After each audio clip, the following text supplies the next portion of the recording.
2000, Bill Gates disait déjà « As we look ahead into the next century, leaders will be those who empower others ».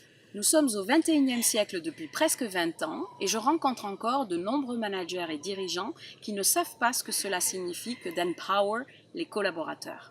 Qu'est-ce que ça signifie empower ou empowerment? Vous avez sûrement remarqué que j'utilise les termes en anglais. Habiliter ou responsabiliser n'en révèle que partiellement le sens.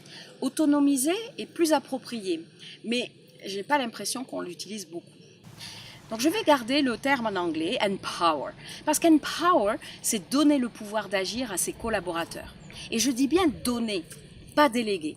C'est là toute la différence en fait. Comme je l'ai indiqué dans mes précédentes vidéos et sur mon site, on commence par définir et adhérer à une vision qui donne du sens, une raison d'être, et permet à chacun de connaître son rôle et le cadre de ses responsabilités dans la stratégie de l'organisation. Une fois ces bases établies et connues de tous, notre rôle de manager-leader consiste à clarifier les attentes et les implications pour chacun, puis à faire confiance et à laisser le champ libre à nos équipes.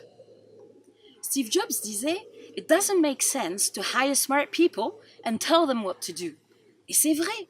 Ça n'a pas de sens d'embaucher des personnes intelligentes et finir par leur dire quoi et comment faire. Souvenez-vous, le leadership, c'est une question d'état d'esprit, d'attitude et de comportement. Pour être un bon manager-leader, partons donc du principe que nos collaborateurs méritent notre confiance, qu'ils ont la capacité d'accomplir des choses exceptionnelles. Croyons en leur talent, croyons en leur volonté de réussir. Donnons-leur les ressources et le soutien adéquat au bon moment. Mettons-les au défi, encourageons-les, stimulons-les. Travaillons de près avec eux quand et s'ils en ont besoin uniquement. C'est tellement satisfaisant de voir avec quelle ardeur les équipes s'approprient ce pouvoir d'agir et donnent le meilleur d'elles-mêmes quand on le leur permet. Vous verrez, ça change tout dans une équipe.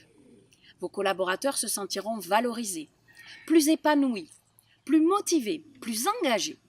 Ce qui, bien sûr, rejaillira sur vos clients, qui se sentiront mieux traités, plus satisfaits donc. Et bien entendu, vous-même et votre organisation allez en retirer tous les bienfaits.